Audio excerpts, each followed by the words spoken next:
बिस्मिल्लाहिर्रहमानिर्रहीम। अस्सलामुअलैकुम everyone, welcome to my channel. तो आज मैं आपके साथ बहुत ही मज़े की साबुत मसूर की रेसिपी जो है वो शेयर करने जा रही हूँ। ये मेरी अपनी बहुत मोस्ट फेवरेट जो है वो रेसिपी है, तो आपके साथ भी शेयर करती हूँ।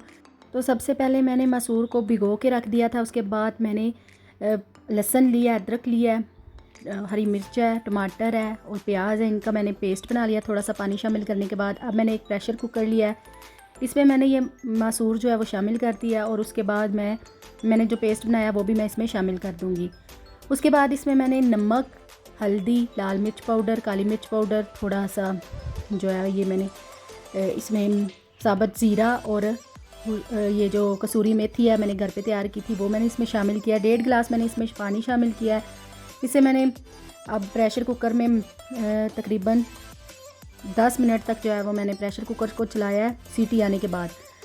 तो ये देखें, ये बहुत अच्छी तरह से गल चुकी है। अब मैं इसका तड़का तैयार करूँगी। इसके लिए मैंने अलग से पैन लिया है, उसमें मैंने ऑयल शामिल कर दिया है और अब मैं इसमें प्याज और जो लहसुन है उसको थोड़ा सा बारीक काट के वो शामिल कर दूँगी। अब मैं इसको जो है ना गोल्डन ब्राउन होने तक अच्छी तरह फ्राई करूँगी।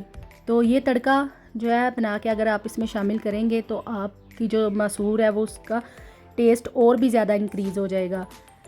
तो ये देखिए, ये गोल्डन ब्राउन हो चुके हैं। तो अब मैं इसे मसूर में शामिल कर दूंगी। तो आप भी मेरी ये रेसिपी ज़रूर ट्राई कीजिएगा, इंशाल्लाह ये आपको बहुत ज़्यादा पसंद आएगी।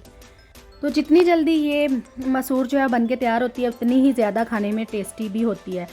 तो ये देखें, ये इसकी लुक से आपको पता चल रहा होगा कि ये बहुत ज़्यादा, अगर आप इसमें वो इसका सूप भी रखना चाहें, शोरबा जो है, तो वो भी आप रख सकते हैं, लेकिन मुझे ये इस तरह से पसंद है तो मैंने इस तरह से बनाई है।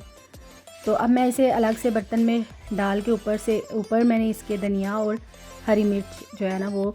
तो उम्मीद करती हूँ आपको मेरी आज की वीडियो पसंद आई होगी। अगर मेरी वीडियो पसंद आई हो तो इसे लाइक करें, मेरे चैनल को सब्सक्राइब करें और आगे दोस्तों के साथ भी शेयर करें।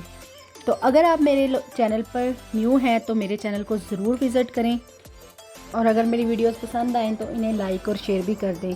तो अपनी दुआओं में याद रखिएगा। नेक्स्ट वीडियो तक के लिए अल्लाह हाफिज़।